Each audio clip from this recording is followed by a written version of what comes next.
pública y hizo algunos señalamientos. También hay otros temas que están pendientes a nivel económico, y sobre esto vamos a hablar esta mañana con nuestro invitado. Tenemos en el estudio al presidente de la Asociación Nacional de la Empresa Privada, al licenciado Luis Cardenal, a quien le damos la más cordial de la bienvenida. Licenciado Cardenal, un gusto recibirlo aquí en Canal 12. Muy buenos días, Manuel, muy buenos días a los estimados televidentes. Estamos a la orden. Licenciado, la última vez que conversábamos nosotros en este mismo espacio, usted nos hablaba de proponerle al gobierno un pacto por el crecimiento, o proponer un pacto por el crecimiento. Yo leía recientemente una entrevista que le hacían a usted y hablaba de crear los espacios para la productividad, de generar, digamos, los factores que impulsen la productividad de El Salvador. ¿Estamos hablando de la misma propuesta del pacto de crecimiento y este impulso que pretenden dar a la productividad en El Salvador? Por supuesto, yo creo que el Pacto por el Crecimiento y el Empleo es una prioridad nacional ante las circunstancias que estamos viviendo, las necesidades que tiene la población y la necesidad indispensable que recuperemos la esperanza de que la población sepa de que tenemos salida, que tenemos posibilidades de una vida mejor y que todo es cuestión de que nos organicemos, que tengamos una visión compartida y que apliquemos aquellas políticas públicas que han dado resultado en otros países que han superado dificultades iguales o peores a las que tenemos nosotros. Hemos hecho una propuesta en el Pacto por el Crecimiento, que aquí la traje para que vean que no es paja lo que dijimos la vez pasada, en que hablamos, digamos, en varios componentes: el crecimiento económico, el combate y reducción de la pobreza, que incluye la cobertura universal de agua potable, de electrificación, un sistema integral nacional del manejo de los desechos sólidos, 262 municipios con acceso a su cabecera municipal, o sea, estamos hablando de integrar a los municipios con sus cabeceras y a sus cabeceras con el gobierno central para que haya de verdad una mejor coordinación. El mantenimiento de asentamientos precarios son una prioridad para aquella gente que está en peores circunstancias y condiciones. Ponemos un pacto para la responsabilidad fiscal, ya no es un pacto fiscal, porque ya el componente de nosotros pagar más impuestos ya se dio. Ya ahorita estamos en ese punto donde a medida que aumentan los impuestos se reduce la recaudación, ya la economía no aguanta. Tenemos el aspecto de institucionalidad, la transparencia, el combate a la corrupción, la seguridad ciudadana, la competitividad legal, la reducción de trámites y de burocracia, y una cantidad de leyes que estamos enumerando, y las tenemos todas ahí. Algunas de ellas inclusive hemos iniciado el proceso de elaborarlas y tener los anteproyectos listos. La importancia que tiene el fortalecimiento de la institucionalidad democrática y los servicios públicos eficientes para la población. Pero ¿consideran ustedes que existen los espacios para poner en marcha una propuesta de este tipo, por lo menos para ponerla sobre una mesa de discusiones? Bueno, sobre una mesa de discusión, tenemos una mesa de diálogo con el gobierno. Ha habido un acercamiento por parte de las Naciones Unidas que quiere venir a poner ya no una mesa de diálogo, sino una mesa de negociación. Y creo que la población está sedienta de escuchar alternativas, propuestas, y no solo escuchar, digamos, pleitos y insultos que muchas veces se dan, o quejas o lloriqueos. Nosotros tenemos que señalar, por supuesto, las cosas que vemos que no están bien, pero las acompañamos siempre de una propuesta y de un compromiso que no le vamos a pedir a nadie que haga un sacrificio que no estemos dispuestos a hacer nosotros, y que nosotros estamos dispuestos a hacer sacrificios siempre y cuando veamos que ese sacrificio va a ser bien utilizado, que va a servir para resolver los problemas, que va a ser utilizado ese sacrificio de manera responsable por aquellos que van a manejar, digamos, las finanzas públicas. Porque ¿qué es lo que ha sucedido hasta el momento? Bueno, se nos pide que nos sacrifiquemos, que trabajemos más, que cumplamos con todos los requisitos y los trámites que cada vez son más complicados y engorrosos, que paguemos más impuestos, que cumplamos y compitamos de manera a veces desleal con un sector informal que por diversas razones no compite en las mismas condiciones que el sector formal.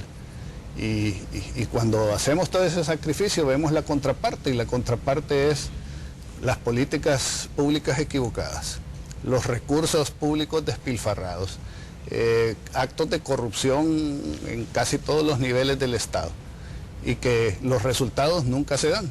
O sea, que uno se sacrifica, que uno hace el esfuerzo y que por otra parte nunca ve las mejoras. Es casi como el caso que conversábamos con alguien antes de entrar al programa, como el caso de la selección, ¿verdad?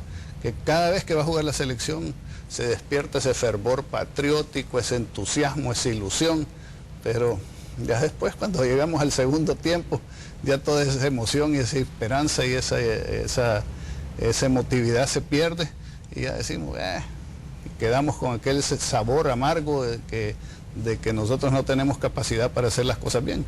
Sí la tenemos, es cuestión de voluntad, pero debe ser una voluntad colectiva de todos los sectores del quehacer nacional.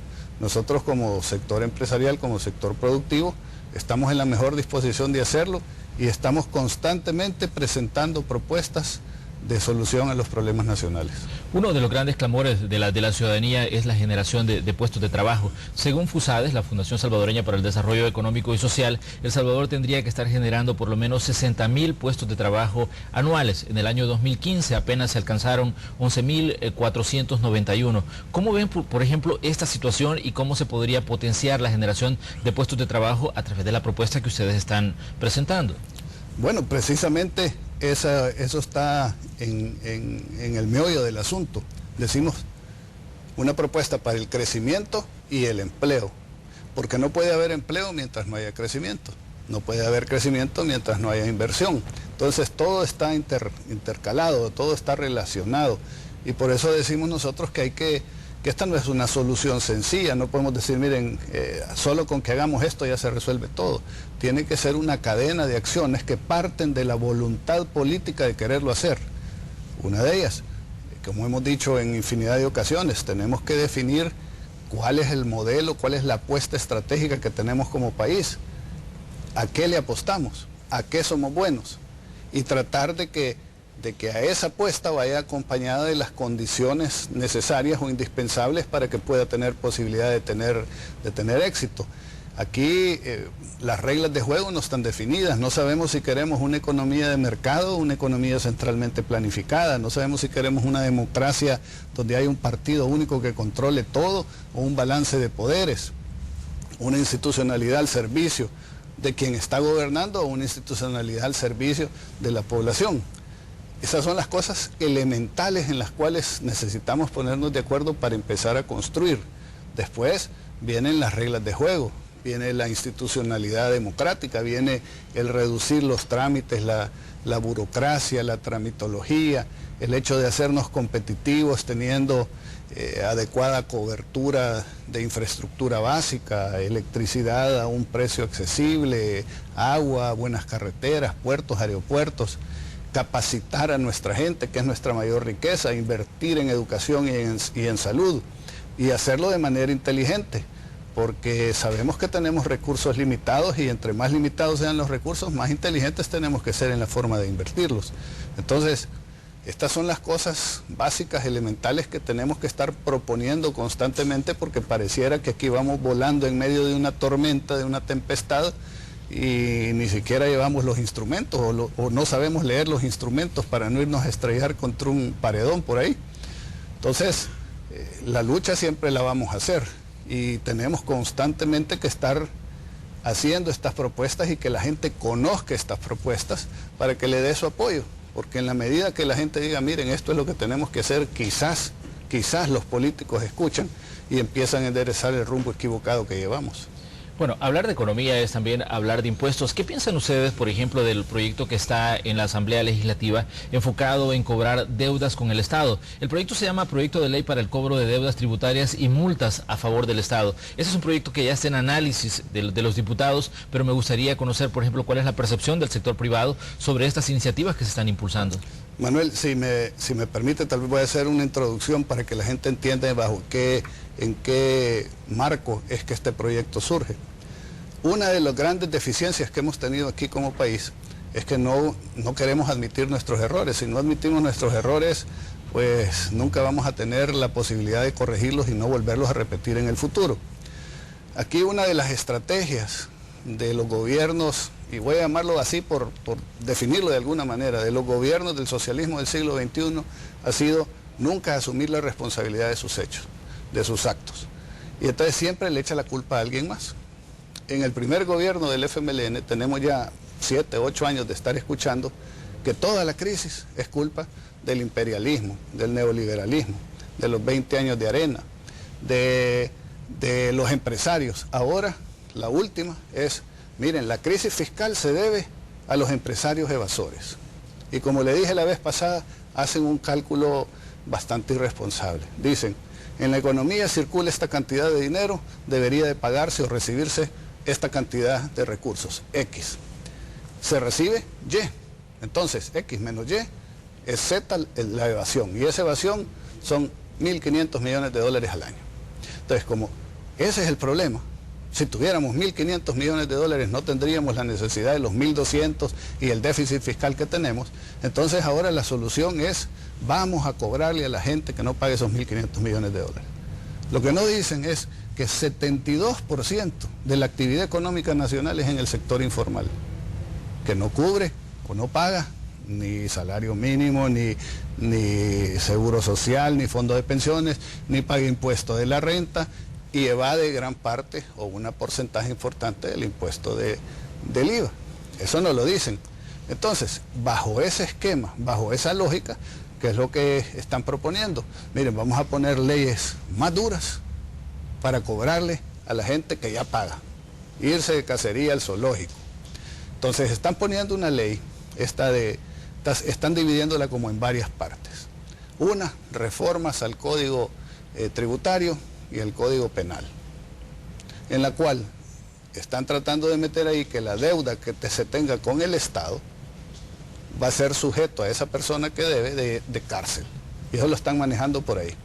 Al mismo tiempo, están manejando esta ley de cobro express, como se llama popularmente, en donde están diciendo, miren, si un auditor de Hacienda llega a su empresa, y lo estoy simplificando, pero básicamente esto es, si un auditor de Hacienda llega a su empresa y dice que usted debe, y aquellos que han sufrido o han pasado por una auditoría de Hacienda saben que casi siempre, el 99% de las veces que llegan, no pueden irse con las manos vacías, tienen que ponerle algún reparo. Entonces, cuando llega el auditor y dice, usted debe, usted tiene tanto tiempo para pagar y si no paga lo embargamos, sin ningún procedimiento jurídico dándole a la persona sus derechos constitucionales a defenderse. ¿Qué razón dan para esto? Bueno, dicen de que las empresas apelan y que esto se tarda mucho tiempo y que entonces como se tarda mucho tiempo, entonces es difícil cobrar. Las apelaciones son derechos constitucionales que tienen los individuos y las empresas. Si el proceso se tarda mucho, no es culpa del empresario, es culpa de las instituciones que se tardan mucho en resolver. Si aquí no tenemos pronta y cumplida justicia, que es un problema que tenemos grave, ¿por qué no nos vamos a resolver ese problema? ¿Por qué no nos vamos a que los acusados entonces se vayan a la cárcel más rápido? Porque el punto ahí es, ¿se necesitan estas normativas o es Hacienda, por ejemplo, la que no está cumpliendo directamente su función, la que tendría que estar haciendo los cobros, por ejemplo, de la gente que está, por ejemplo, en deuda con el Estado? Bueno, yo creo que es el procedimiento de las instituciones. Hacienda, hasta donde yo he visto, hace, digamos, un esfuerzo. Pero ¿qué sucede? Primero uno apela en el Tribunal de Hacienda, eso toma un tiempo. El tiempo que toma es culpa de quién? De la institución, ¿no? Y si eso después se apela en la sala de lo contencioso administrativo y la sala se tarda, entonces eso es responsabilidad de quién? Del empresario que está apelando. Si a nosotros nos interesaría resolver esto lo antes posible para no vivir con una espada de Damocles en la nuca, quisiéramos resolverlo. Entonces es un problema de burocracia, de institucionalidad. Existen suficientes mecanismos, ya Hacienda puede pasar los casos a la Fiscalía para cobrar, pero esto, especialmente en nuestro país, donde tenemos tantos problemas de instituciones, esto va a motivar más incertidumbre, más desconfianza y más peligro. Y perdónenme que me tome el tiempo, pero es importante. No, claro. Aquí, donde estamos viendo, y no estoy diciendo que sea responsable nadie de esto, pero donde estamos viendo que una institución como la Fiscalía puede ser utilizada para perseguir adversarios y enemigos, ¿qué nos hace pensar que una institución como el Ministerio de Hacienda, y no voy a decir el actual ministro porque tengo mucho respeto con él, que el Ministerio de Hacienda no va a ser utilizada como un instrumento político para perseguir a la competencia, a los adversarios políticos, al que me cae mal, o a enseñarle una lección a alguien que esté hablando mucho o criticando? No deberíamos de asegurarnos que las instituciones funcionen para garantizarnos que no se van a cometer abusos, antes de empezar a darle más poder a instituciones que demuestran que no son capaces de administrar todo el poder que se les da en beneficio de los ciudadanos y de manera justa, transparente, objetiva, equitativa, etc. Aquí, como bien señalan muchos, dicen, a mis amigos les interpreto la ley y a mis enemigos se las aplico con todo el rigor. Entonces, le vamos a estar dando este tipo de instrumentos cuando no tenemos garantías institucionales que aquí va a haber respeto a los derechos de las personas. Y ese es el problema. De hecho, ya hubo algunas discusiones en la Asamblea Legislativa sobre esta ley, la ley de cobro express, como usted la llama, y se habla, por ejemplo, de crear una Dirección General de Cobranzas. Y ya, por ejemplo, FUSADES le llamaron para que diera su opinión sobre el proyecto, y ellos decían de que no estaban de acuerdo, sobre todo porque se escapa del control judicial y se puede caer en arbitrariedades. ¿Están ustedes de acuerdo con este punto de vista? Por supuesto, de FUSADES? Porque es precisamente, quizás es lo mismo que nos estaba explicando. Claro, claro. Y hemos llegado nosotros a trabajar esto con más detalle. Ya hicimos una visita a la Comisión de Hacienda de la Asamblea Legislativa, creo que la semana pasada, donde les expresamos todas nuestras inquietudes y les hicimos algunas sugerencias. Porque no solo es eso, sino que el anteproyecto de ley viola derechos constitucionales, viola la presunción de inocencia, viola el debido proceso, donde uno tiene instancias a las cuales apelar. Porque el que llega a hacerle la auditoría a uno, a la empresa o a su casa o lo que sea, no es Dios Todopoderoso que nunca se equivoca. Puede equivocarse, pueden haber muchas cosas que están basadas en criterios de opinión. Y ese criterio de opinión, cuando usted y yo no nos ponemos de acuerdo, para eso existe la Administración de Justicia, para que sea alguien objetivo, aparte de nosotros dos, que somos los que tenemos intereses en el pleito, que decida quién tiene la razón, porque si no, entonces, ¿para qué existe el sistema judicial? ¿Para qué existen las leyes? Pues sencillamente el más fuerte, el que tenga el poder, que se imponga sobre el que no tiene el poder y que le exija que la voluntad del poderoso sea cumplida por el más débil. Y eso, pues lo que haría sería un caos en una sociedad. Y si vamos buscando ser más modernos, ser más justos, ser más equitativos, ser una sociedad donde podamos vivir en armonía y en paz, pues lo que tenemos que buscar es el Estado de Derecho y que las leyes y los procedimientos se cumplan. Y con leyes como esa se atenta contra los procedimientos y contra los derechos de las personas y de las empresas. También en la Comisión de Legislación de la Asamblea Legislativa está en discusión una propuesta de reforma al Código Penal que busca, por ejemplo, de que los cobros a las personas que evaden impuestos o que tienen deudas se les cobre, por ejemplo, el 200%. Esta es una discusión que está en marcha, pero ¿cómo ven, por ejemplo, este tipo de situaciones y este tipo de discusiones que van enfocados y que parece que tienen un mensaje directo para las personas que sí están pagando impuestos o para las que han tenido algún problema, por ejemplo, con Hacienda?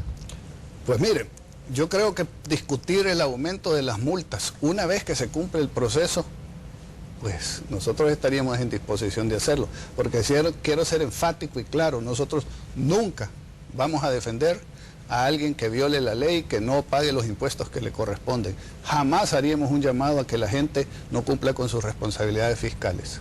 Y no los vamos a defender. Pero lo que vamos a defender es el debido proceso y la administración de justicia. En esa reforma al Código Penal no solo va el aumento de las multas, sino que va la cárcel. Entonces imagínese usted, estimado televidente, que le hacen, que usted quiere cumplir con todas las leyes, usted es del sector formal, cumple con gran sacrificio todas sus obligaciones, paga todos sus compromisos. Y usted sabe lo que eso cuesta, usted sabe el esfuerzo que eso lleva. Pero viene alguien y le hace una auditoría y hay diferencia de opinión. Y dice que usted le debe 10.000, 15.000, 100.000, lo que sea. Y que tiene que pagar o si no lo embargan. No solo lo pueden embargar dentro de su empresa, sino que también su casa, su carro, donde usted vive. Y además lo van a meter preso. Entonces, ¿qué recurso le queda si no se sigue el debido proceso? Usted está en manos de la arbitrariedad.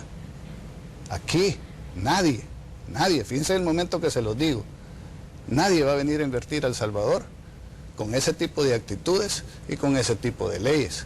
Y si la inversión es el primer paso para generar crecimiento, para generar empleo, para que el fisco tenga más recursos y el país salga adelante, entonces, ¿qué es lo que estamos haciendo? Matando las gallinas de los huevos de oro, ahuyentando la inversión, porque ¿quién va a confiar en un sistema que ha demostrado? Y lo estamos viendo con los últimos casos, y ocupé de ejemplo el de la Fiscalía. ¿Quién va a confiar en un sistema donde uno viene aquí a trabajar y de repente a alguien se le ocurre que uno debe y uno puede perder toda su inversión y puede acabar preso? Ahora bien, el fin de semana hubo declaraciones del secretario de Comunicaciones de la Presidencia, hablaba precisamente de los problemas de caja que está enfrentando el gobierno. Él mencionaba nuevamente los problemas de evasión y elusión, que decía que alcanza los 1.500 millones de dólares, pero también hablaba de las resoluciones de la Sala de lo Constitucional de la Corte Suprema de Justicia, que decía que han impedido, por ejemplo, que se le inyecten fondos al gobierno para solventar sus necesidades. De hecho, ya personeros del partido FMLN han dicho en este mismo espacio que son alrededor de 1.088 millones que han sido retenidos a raíz de las resoluciones de la Sala de lo Constitucional de la Corte Suprema de Justicia. ¿Cómo ven, por ejemplo, este constante choque entre las declaraciones, por ejemplo, del gobierno con las resoluciones de la Sala de lo Constitucional de la Corte Suprema? Manuel, yo lo veo poco serio, yo lo veo populista, yo lo veo irresponsable. ¿Por qué le digo esto? Y trato de ser respetuoso al decirlo. Porque aquí siempre nos enfocamos al efecto y no nos vamos a la causa. Y siempre buscamos un responsable de eso y no queremos admitir nuestra propia responsabilidad. Usted no estaba en este programa, pero en este programa, hace más de un año, nosotros le señalamos al gobierno que el presupuesto general de la nación iba desfinanciado, que era un presupuesto irresponsable, engañoso y mentiroso, donde se estaban sobreestimando los ingresos, diciendo que íbamos a crecer a no sé cuánto y que se iban a cobrar no sé cuántos impuestos, etcétera, y donde se subestimaban los gastos. No se pusieron ni siquiera el pago de pensiones del IPSA, ni siquiera eso se puso. Y les dijimos nosotros en aquel momento, a medio año ustedes van a necesitar entre 800 y 1.100 millones de dólares. Llegamos a junio y necesitaban 900 millones de dólares. ¿Por qué se necesitan 900 millones de dólares? Porque estamos gastando más de lo que ingresamos. Y las políticas públicas que se están tratando de implementar son políticas públicas que se han demostrado. No es que yo me lo invente, que yo aprecie eso, que yo sea una declaración de una apreciación subjetiva, es objetiva. Las políticas públicas que se están aplicando no están funcionando. ¿Y por qué lo digo con tanta claridad? Bueno, porque se ha invertido supuestamente en programas sociales que no han resuelto el problema social de fondo. ¿Cómo está la educación? Peor. ¿Cómo está la salud? Peor. Y cada vez que vengo lo digo. Ustedes, estimados televidentes, contesten. Hay menos estudiantes entrando a las escuelas, hay menos estudiantes graduándose, y los que se gradúan a la hora de evaluarlos salen peor evaluados. El sistema de salud, con la reforma de salud, no hay medicinas en los hospitales. La gente está tirada esperando que lo atiendan, a veces en emergencia, 2 personas en una cama si es que caben en las camas. Ahorita tenemos al personal de salud, a los médicos, a las enfermeras, que antes tradicionalmente apoyaban al partido en el gobierno, hoy los tenemos en la calle marchando y señalando que esas políticas no han funcionado. O sea, hay más pobres hoy que antes. ¿Han funcionado las políticas sociales para el combate de la pobreza? No, Entonces, son políticas públicas equivocadas. Es decir, la encuesta, no lo digo yo, lo dicen ustedes. En la última encuesta de LPG Datos, dice la gente, ya van varias veces que lo repiten, el país va por el rumbo equivocado. La evaluación que se le hace al gobierno es mala. ¿Cuándo va el gobierno a escuchar? Y va a salirse de esa manera de pensar de que aquí este es mi proyecto y así nos vayamos al barranco y caigamos en el infierno, no me importa, yo sigo hasta el final con él. Ahí es donde vienen las comparaciones que se hacen con Venezuela, donde vemos a los más altos funcionarios, a nuestro presidente, etcétera, apoyando lo inapoyable, defendiendo lo indefendible. Donde ahorita vemos declaraciones penosas, donde se está apoyando al presidente Maduro, después de que ha salido más de 1 millón de personas a pedir una revocatoria. Y yo no me voy a meter en política interna de Venezuela. Lo que sí puedo decir es que las políticas de Venezuela, que son el faro que ilumina el camino de las políticas públicas nacionales, están equivocadas, no han rendido frutos, la gente no tiene que comer. Se está muriendo de hambre en un país rico que flotaba en petróleo. Y entonces, ¿hasta cuándo vamos a seguir nosotros pensando de que lo que no funcionó allá va a empezar a funcionar aquí? Ese es el punto. Licenciado Cardenal, tenemos que hacer una pequeña pausa, pero al regresar vamos a hablar de algunos puntos que tienen que ver con el presupuesto general de la Nación 2017 y también les invitamos a que interactúen con nosotros a través de nuestro número de WhatsApp, el 7697-1235. Ya regresamos.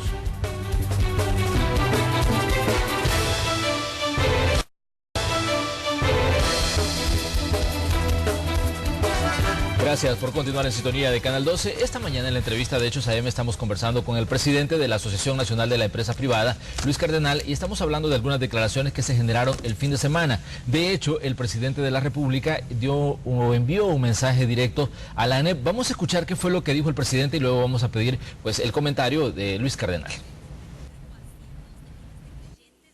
Le quiero decir a los señores de la empresa privada que es importante que se pongan las manos en el corazón, que piensen como salvadoreños y que el país necesita que el salario mínimo sea mayor.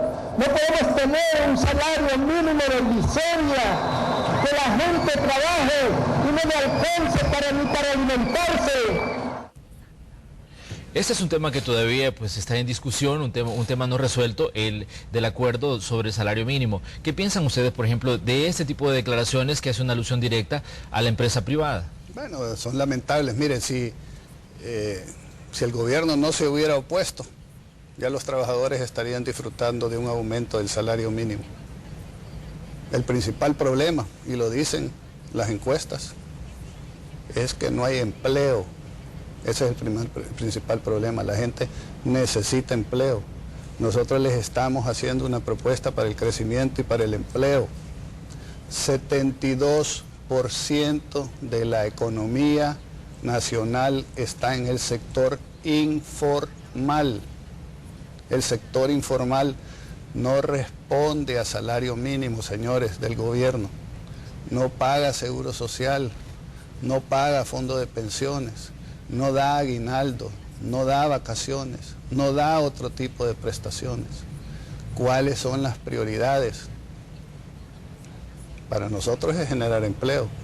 Hemos hecho una propuesta sensata, la hemos respaldado de manera técnica y razones populistas como esa, poder ocupar ese tipo de argumentos para generar odio de clases, dividir a la sociedad y no asumir yo la responsabilidad que me corresponde a mí, sino echársela y trasladársela a alguien más, disfrazar los problemas que padecemos con un tema como este. Esa es la estrategia. Entonces, ¿cómo vamos a salir adelante con ese tipo de actitudes? Pero uno de los puntos que más han cuestionado los funcionarios del gobierno, los personeros del gobierno, es el porcentaje de incremento que se acordó en el Consejo del Salario Mínimo. Ellos decían que era insuficiente y ese ha sido como el gran punto de estancamiento de poner en marcha, por ejemplo, el incremento del salario mínimo. Yo quisiera de verdad, de corazón, quienes me conocen lo saben, quienes trabajan conmigo lo saben, yo quisiera que pudiéramos dar un salario mínimo mucho más, todavía más alto que lo que el gobierno propone. La realidad impide que lo que uno desea se pueda hacer, por lo menos en este momento. Un aumento programado en el sector formal de 15%, nosotros pues lo vemos razonable. El problema no es necesariamente en las empresas más grandes, el problema está en el agro, donde vendemos, por ejemplo, un producto como el café a un precio determinado, no le podemos subir el precio. Es más, en los mercados internacionales el precio viene para abajo. Los insumos van para arriba, los fertilizantes, los abonos, los foliares. Tenemos que combatir la roya y le quieren subir el costo. ¿Qué es lo que va a suceder? Toda esa gente que anda necesitando trabajo en el campo, toda la gente que antes hacía sus ahorros en la época de corta del café, se va a quedar sin trabajo peor de lo que está ahorita. ¿Cuál es la prioridad? El empleo. Yo entiendo, siento las necesidades de la gente, pero hay que ser realistas, no podemos ser populistas irresponsables y que por andar haciendo ese tipo de promesas resulta que la cura va a ser peor que la enfermedad. Entonces, eso mismo sucede en la agricultura, en un montón de rubros de agricultura, en el maíz, en el frijol, en el sorgo, en la caña de azúcar. Y ahí es donde tenemos los principales problemas. No es que yo no quiera, no es que los empresarios no tengamos conciencia y no sintamos, lo sentimos. Si nosotros muchas veces padecemos lo mismo a otro nivel en nuestras empresas, cuando no hayamos cómo pagar las cuentas, cómo pagar las planillas, cómo pagarle al gobierno, porque no vendemos, porque la economía se está encogiendo. Y tenemos que ver cómo salimos adelante. Entendemos, pero la realidad económica es una. Y no se puede hacer por discursos o por deseos o empecinamientos de algunos funcionarios que esa realidad cambie. La realidad va a cambiar cuando aquí tengamos empleo pleno, cuando tengamos tanta gente invirtiendo, generando, creando nuevas empresas, que no encontremos personas que trabajen y tengamos que ir a pelearnos pagándoles más y más salarios porque no se encuentran esas personas y nosotros tenemos la posibilidad de ser productivos y de siendo productivos generar más recursos y más riquezas. Esa es la solución. Estamos ya en septiembre y este mes, bueno, el Ejecutivo tiene que enviar a la Asamblea Legislativa el proyecto de presupuesto general de la Nación para el año 2017. Hasta ahora, el gobierno, tanto a nivel de la Presidencia como del Ministerio de Hacienda, han dicho que el presupuesto 2017 va a ser prácticamente el mismo de 2016. ¿Cómo ven, por ejemplo, este punto en específico donde hablan de que no va a haber incrementos, por ejemplo, en gastos en instituciones, que no va a haber mayor movimiento de los fondos con los que trabajan las diferentes instituciones del Estado? Manuel, no necesitamos ser economistas, yo no soy economista, pues, pero yo le hago a usted y a los estimados televidentes la siguiente pregunta. ¿Es austeridad gastar lo mismo este año que gastamos el año pasado, cuando se ha demostrado que no tuvimos suficientes ingresos para mantener el presupuesto del año pasado y que el presupuesto del año pasado tiene un déficit de 1.200 millones de dólares y que no se vislumbra ingresos adicionales para superar ese déficit? ¿Será austeridad irresponsable decir: miren, la austeridad es que no vamos a seguir subiéndole al presupuesto y lo vamos a mantener así como está? Ya era un presupuesto elevado, solo para que nos hagamos una idea. En estos últimos 7 años el presupuesto prácticamente se ha duplicado al presupuesto que había hace 15 años. El presupuesto más elevado que ha existido en la historia lo tuvo el presidente Saca y estos dos gobiernos lo han incrementado sustancialmente.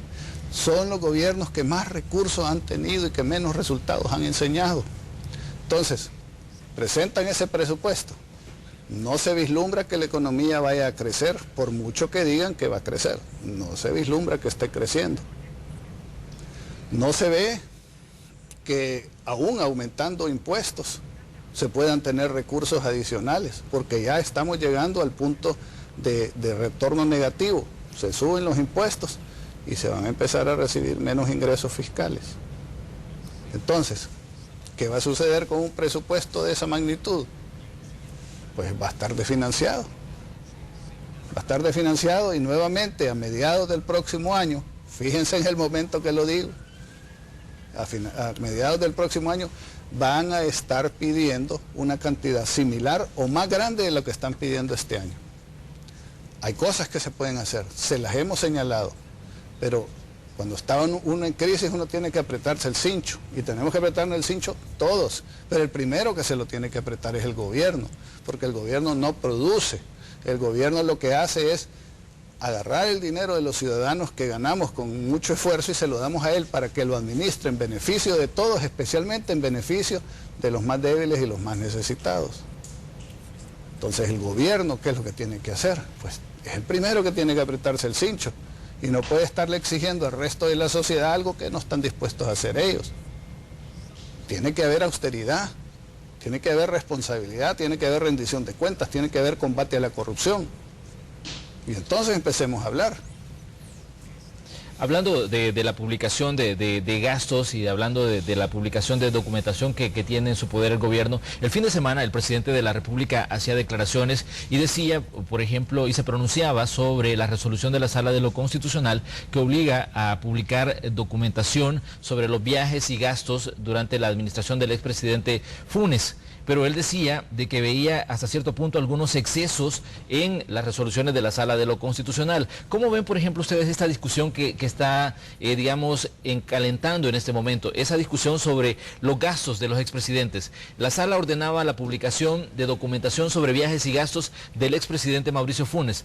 La Presidencia de la República dice que va a publicar datos sobre los últimos gobiernos desde el año 89. ¿Cómo ven, por ejemplo, esta situación que se está dando y que es una discusión que apenas está comenzando, porque la resolución de la Sala apenas se ha conocido? El gobierno solo ha dado una conferencia donde ha dibujado más o menos los datos sobre los gastos de los expresidentes?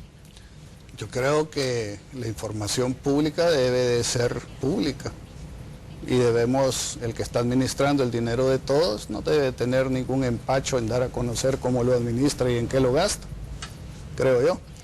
Ahora, algunas de las resoluciones de la Sala, digamos, son motivadas en gran parte a que la población está demandando ciertos avances democráticos que le corresponderían a los partidos políticos hacerlo, pero que los partidos políticos no lo hacen por su propia voluntad. Y entonces sucede que los ciudadanos tienen que recurrir a otra instancia para que esa instancia obligue a los políticos a hacer lo que deberían de hacer desde un principio sin tener que ser obligados a hacerlo, ¿verdad? Yo no estoy de acuerdo, por ejemplo, con todas las resoluciones y todo lo que dicen todas las resoluciones de la Sala, pero sí estoy de acuerdo en que hay que cumplirlas y sí estoy de acuerdo en la gran mayoría de las cosas que dicen. Por ejemplo, y hay diferencias con algunos colegas míos que discutíamos el viernes esto, que si el presidente tiene que ir a pedir permiso cada vez que sale o que va a salir en un viaje personal o oficial a la Asamblea Legislativa, yo lo veo un poco tedioso, lo veo innecesario, lo veo un poco exagerado, ¿verdad? Pero como han habido tantos abusos en el pasado y el presidente anterior, creo que ya es obvio, ya la gente se está dando cuenta de los tremendos abusos que hubieron, pues entonces quizás para corregir eso hay que irnos un poco más para allá para poderlo hacer. Pero digamos que en términos objetivos, fríos, así, yo no estaría tan de acuerdo en que sea necesario que cada vez que va a salir tenga que ir a la Asamblea. Supongamos que se enferma el señor presidente un viernes en la tarde y ya los diputados ya se fueron, ¿qué va a hacer? No puede salir, se muere porque recibe tratamiento en Cuba. No lo veo yo bien. Hay una emergencia y tiene que irse a reunir con los presidentes centroamericanos y la Asamblea. Siento yo que hay complicaciones, pero en términos generales las sentencias de la Sala van orientadas a que exista más transparencia, más responsabilidad y que la reforma política tan deseada por la población y tan retrasada en el tiempo para las necesidades que tiene la sociedad, se den. Entonces yo creo que la sala está haciendo una gran labor. A los políticos que no le gustan, la atacan. A aquellos que se sienten limitados en su ámbito del poder, también no les va a gustar. Pero yo creo que es necesario esas reformas, es necesario que se ponga orden y es necesario que nos empecemos a responsabilizar por nuestros propios actos, especialmente en el campo político. El presidente también decía que la Sala de lo Constitucional y toda la Corte Suprema de Justicia debería publicar datos sobre sus gastos, sobre sus viáticos y sobre sus viajes. ¿Consideran ustedes que esto también sería, igualdad en cuanto a que todos los que se alimentan de fondos del Estado pues publiquen toda la información sobre cómo administran los fondos que vienen de los impuestos que pagan todos los salvadoreños? Manuel, yo creo que o todos en la cama o todos en el suelo. Cuando estamos hablando de fondos públicos, son fondos públicos. Todas aquellas instituciones que los usan tienen que ser transparentes y tienen que ser eficientes en el uso de esos recursos. Somos un país, como he dicho en otras ocasiones, que no nos abundan los recursos, que tenemos limitaciones de recursos. Entonces tenemos que ser más que responsables en el manejo, en la utilización, en la inversión que se hagan de esos recursos. Y el que nada debe, nada teme. O sea, si yo estoy utilizando los recursos de la manera adecuada, pues, ¿verdad?, demostrarlo, enseñarlo. Sí creo también, y esta es una crítica que hago a nosotros mismos en la sociedad, que si queremos que las cosas avancen de manera permanente, tal vez le bajemos al morbo, pues, ¿verdad? Porque a veces de manera curiosa vemos que la compra de un pollo, de unas tortillas o de una sandía en algún lado nos indigna, nos enciende, nos llama a mucha crítica, y 108 millones del Chaparral pasan desapercibidos, como que perdemos un poco la perspectiva, ¿verdad? Somos inquisitivos con los centavos y somos bastante descuidados con los billetes. Creo que hay que mantener un balance y tal vez no dejarnos ir demasiado por sensacionalismo, sino que ser mente fría y prudentes en los análisis y en los comentarios que se hacen. Vamos a hacer una nueva pausa comercial, pero les invitamos a que continúen con nosotros porque vamos a hablar sobre la lucha contra la corrupción al regresar.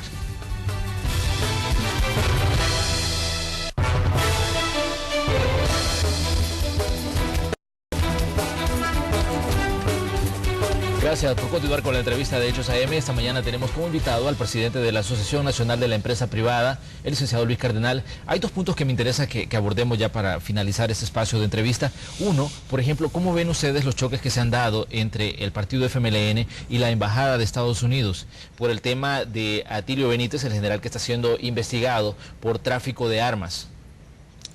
Yo lo veo penoso y lamentable, porque tenemos que ser consistentes en lo que hacemos. Si decimos que es un gobierno amigo, le estamos pidiendo ayuda, queremos que nos dé dinero, que trate mejor a nuestros conciudadanos que están viviendo en el exterior, que no deporte masivamente a los salvadoreños, etcétera, etcétera, etcétera. Cuando nos dice algo que no nos gusta, que sabemos que es cierto, pero que no nos gusta, entonces vamos a arremeter en contra de ellos. Bueno, si no queremos que nos digan nada, entonces no les pidamos nada, ¿verdad? Mantengámonos alejados, pero les estamos pidiendo. Creo que la señora embajadora hizo un comentario que ella misma lo respondió de la mejor manera. ¿Quién aquí en su sano juicio va a estar en contra que se combata la corrupción? ¿Quién aquí en su sano juicio va a estar en contra que exista una verdadera, adecuada administración de justicia? Yo creo que solo, no quisiera yo responderlo, pero la lógica nos indica que quienes son los únicos que pueden oponerse, ¿verdad? Los que están interesados en que esto siga. Y eso no es lo que le conviene a la sociedad. Por una parte le damos una bofetada a la Embajada de Estados Unidos y por otra vamos a darle un apoyo innecesario al gobierno y a meternos en política interna de lo que está pasando en Brasil y de la crisis que está viviendo Venezuela. Entonces, no somos objetivos, no somos imparciales, no estamos llevando una política gubernamental como, en mi opinión, debería de llevarse. Ahora bien, ¿cómo ven ustedes, por ejemplo, la situación del combate a la corrupción? Hemos visto, por ejemplo, que la Fiscalía General de la República ha hecho allanamientos, ha hecho capturas, ha hecho una serie de intervenciones, pero me gustaría que ustedes hagan una evaluación como sector privado de este punto en específico, el combate contra la corrupción que incluso ahora abarca pues y cuestiona a la misma Administración de Justicia en El Salvador. Yo creo que son pasos en la dirección correcta. Son cosas que, gracias a Dios, y hay que reconocerlo, dentro de toda esta crisis que estamos viviendo, hay cosas buenas. Y esas cosas buenas son que la sociedad está empezando a despertar. No ha despertado como ya ha despertado en Venezuela, ¿verdad? Pero sí ha empezado a despertar exigiéndole a los funcionarios un resultado o una solución a ciertos problemas. La gente ve que no alcanzan los recursos para medicinas, para darles instrumentos a la policía, para que nos brinde seguridad, y entonces ve cómo se bota el dinero o cómo se malgasta el dinero en otras áreas, y está exigiendo de que haya un combate a la corrupción. Ese combate a la corrupción no es solo de los usos públicos, es del uso del poder, y por eso decía en intervenciones anteriores de que era importante señalar, y yo no estoy emitiendo juicios de valor, porque yo creo que todo el mundo es inocente hasta que se le pruebe que es culpable, y creo que debemos exigirle a las autoridades, aunque nos guste de que se esté haciendo actos que demuestran avances en estas circunstancias, tenemos que pedirle a las autoridades que se cumpla con el debido proceso y que a la gente no se le juzgue en los medios de comunicación, sino que se le juzgue en los tribunales de justicia. Pero en los tribunales de justicia se tiene que impartir justicia. No puede ser que un juez por amenazas, porque le untaron la mano, porque es chero del otro, haga una administración de justicia inadecuada. Entonces, yo creo que las acciones que está tomando el fiscal son las adecuadas, son valientes, le damos todo nuestro apoyo moral, le aplaudimos para que siga en ese camino, porque en la medida que la impunidad sea la reina, la corrupción va a seguir haciendo de las suyas en nuestra sociedad. En la medida que la impunidad se combata persiguiendo todo tipo de delitos, de cuello blanco, de cuello azul, de cuello negro, de cuello rojo, de cualquier cuello que sea, en la medida que la gente entienda de que aquí no se puede cometer un crimen o un delito sin que se pague algún tipo de pena por eso, en esa medida creo que la sociedad o va a ir para adelante o va a ir para atrás. Así las cosas, pues apoyamos nosotros lo que está haciendo la Fiscalía y que se cumpla el debido proceso y que caiga el que tenga que caer y que aquel que las deba las pague. Pero ¿cómo ven, por ejemplo, las peticiones constantes que ha hecho el fiscal general de la República sobre el presupuesto para la Fiscalía? Él dice de que así como se le están exigiendo los resultados, se les tienen que dar las herramientas para poder combatir los problemas que enfrenta El Salvador. Y uno de ellos decía, una de estas herramientas es dotar a la Fiscalía de los fondos necesarios para poder trabajar. ¿Cómo ven, por ejemplo, estas peticiones que el fiscal ha hecho en reiteradas ocasiones y que, bueno, le han llevado a tener hasta cierto punto algunos roces con el ministro de Hacienda, Carlos Cáceres? Las vemos absolutamente razonables y las vemos necesarias.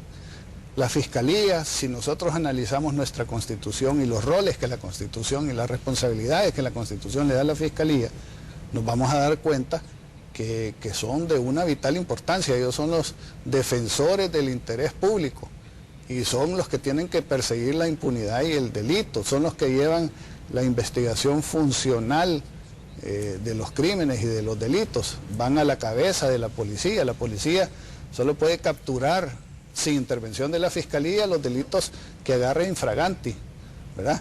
Pero la Fiscalía tiene una gran responsabilidad y en el pasado la Fiscalía ha sido un coto de caza de partidos en el poder, que es otra de las cosas que no hemos conversado pero que es importante señalar cuando hablamos de la institucionalidad democrática. Aquí los que están en el poder, y por eso decimos que la institución debe estar al servicio de la gente y no al servicio de los poderosos o de cualquier tipo de interés mezquino. Se eligen a los diputados, ¿verdad? Eso los elegimos nosotros. Una vez que se eligen, como que se pierde esa conexión con los ciudadanos Y ya muchos diputados sienten que no tienen que responderle a los ciudadanos y que ya llegaron ahí y pueden hacer lo que les dé la gana. Entonces, una vez que se llega ahí y hay alguien en el Ejecutivo, se divide en la cuota de poder y entonces le dice, mira, a vos te toca la Corte de Cuentas, a vos te va a tocar tantos en el, ¿cómo se llama?, derechos humanos, a vos en la Procuraduría, y a vos o a mí me toca la Fiscalía. Y todas esas instancias ya no están al servicio de la gente, sino que responden a aquel que los eligió. Y la Fiscalía, durante años, no es reciente, no estoy diciendo que es culpa de estos gobiernos, no es reciente, siempre ha dependido del Ejecutivo o del gobierno en el poder. ¿Y cómo hace el Ejecutivo o el poderoso para tener a la Fiscalía doblegada? No le da recursos. Le dice, vas a tener esto y ahí hace más o menos para lo que te alcance y no lo que tenés que hacer. Esa es una parte. Y la otra es asfixiarle económicamente. Y la otra es quitarle independencia. Cada vez que la Fiscalía quiere investigar a algún poderoso, inmediatamente van las llamadas. Mira, no te metas ahí, acuérdate que ya vas a venir a la reelección, o acuérdate que te puedo fregar por otro lado, no sé. Entonces, mientras la Fiscalía no tenga independencia económica y autonomía política, es difícil que haga su trabajo. Por eso es que los ciudadanos debemos de exigirle a los políticos y darle nuestro respaldo moral al fiscal para que el fiscal cumpla con las responsabilidades constitucionales que la misma Constitución le manda. Y nosotros debemos de apoyarlo para que sea así y mantenernos vigilantes que el fiscal haga bien su trabajo, para que no estemos lamentando y avergonzándonos de que en el futuro vaya a haber una situación como la que se está viviendo ahorita con el exfiscal anterior.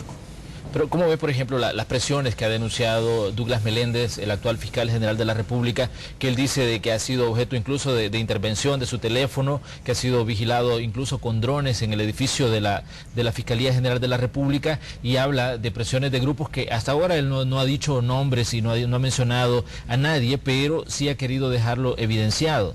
Pues yo creo que hace bien en denunciarlo y si fuese posible, ¿verdad?, que los persiga, que los descubra, que los evidencie, que los enjuicie, que los castigue para que esto se acabe de una vez por todas y que esto no siga sucediendo. No puede ser que a la Fiscalía se le busque atemorizar para que no cumpla con el deber en beneficio de los ciudadanos. Entonces, está bien que lo denuncie y nosotros como ciudadanos debemos de darle todo el apoyo para que él no ceda a presiones ni amenazas. Creo que en la medida que esto suceda y las instituciones vuelvan a estar al servicio de la población y del bien común, en esa medida el país va a ir saliendo adelante. Y muchos de los problemas que mencionamos al comienzo, de que por qué no viene la inversión, no hay crecimiento, no se generan empleos, se van a ir resolviendo. Y por eso decíamos que era bastante complicado, que no es una sola cosa la que hay que hacer, sino que hay que trabajar en muchas áreas de manera paralela y simultánea, para que en la medida que se vaya terminando la impunidad, que vaya habiendo buena administración de justicia, que las leyes se cumplan, que la gente entienda las reglas claras de juego, que la gente se sienta que aquí reina el Estado de Derecho. En esa medida se van creando las bases y las condiciones necesarias para que la gente tenga confianza en el sistema, confianza en el país y se pueda traer una mayor inversión, que es la que va a generar el crecimiento, el empleo y más recursos para el fisco. Licenciado, bueno, ya hemos llegado al final del espacio de la entrevista, pero le queremos agradecer su presencia aquí en los estudios de Canal 12 para hablar de estos temas que nos interesan pues a todos los ciudadanos. No, muchísimas gracias, Manuel, y muchísimas gracias a los estimados televidentes por permitirnos llegar a sus casas y escuchar estas opiniones. Así cerramos el espacio de la entrevista, agradecemos su sintonía y por supuesto los invitamos a que continúen con la señal de Canal 12 porque ya viene la segunda parte de Noticiero Hecho.